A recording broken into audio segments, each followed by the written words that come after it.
welcome back to my channel. In continuing the theme of wrapping up 2015, let's talk about video games. I've broken up my favorite video games into console games and into handheld. So let's get started.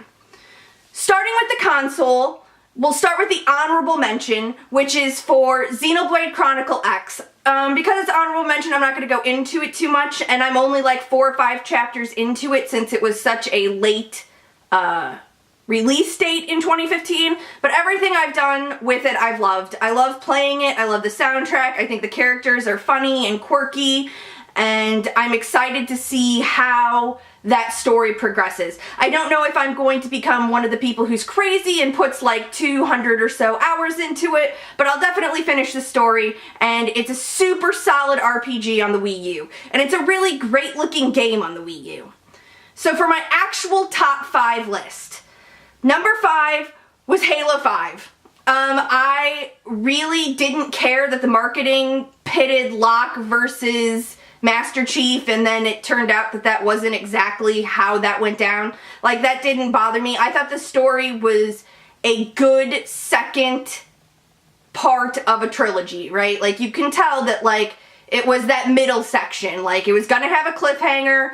We're gonna have to wait to find out what happens, but I think that it set up the story for Halo 6 really well, and all of the things that they changed to make it more, I don't know, Destiny-like was nice. I like the shooting. I actually like playing the shooting more than I like playing shooting in Destiny. I like the multiplayer a lot. I especially like the rotating community voted on things that they do on the weekends. I think that that's really smart.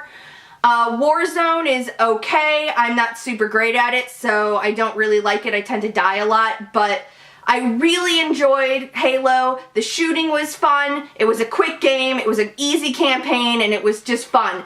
I also liked the idea that you could co-op in a more meaningful way than just you and your friend playing both as 2 versions of the Master Chief, which was interesting. A lot of the things that hardcore Halo fans had a problem with, I thought it was great. I don't think video game series should stay static, and I think that this brought Halo into a more modern era with the Destinies and the Call of Duties of the world. Number 4 was a surprise game, because I normally think video horror games are kind of crap.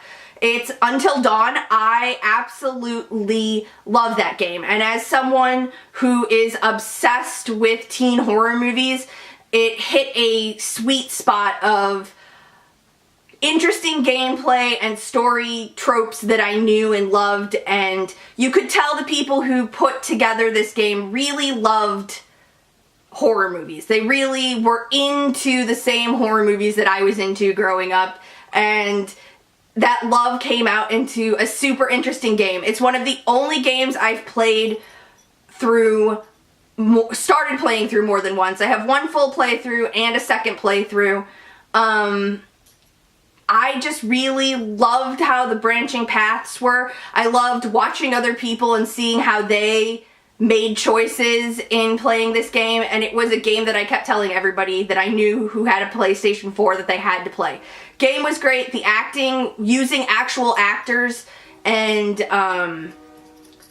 making a lot of focus on the like acting aspect of it really brought that game to like a level I think that Quantum Dream with a lot of their games wanted but haven't really met up to. The story was approachable, where I feel like a lot of the Quantum Dream games, the story is kind of all over the place, but that game really cemented that storytelling games without a lot of shooting or combat are a viable thing to play on your console, which is awesome. Number 3 for me is a game that I thought pre-release would definitely rank higher than 3, but it's Fallout 4. I love Fallout 4. I think it's a great game. I haven't experienced a lot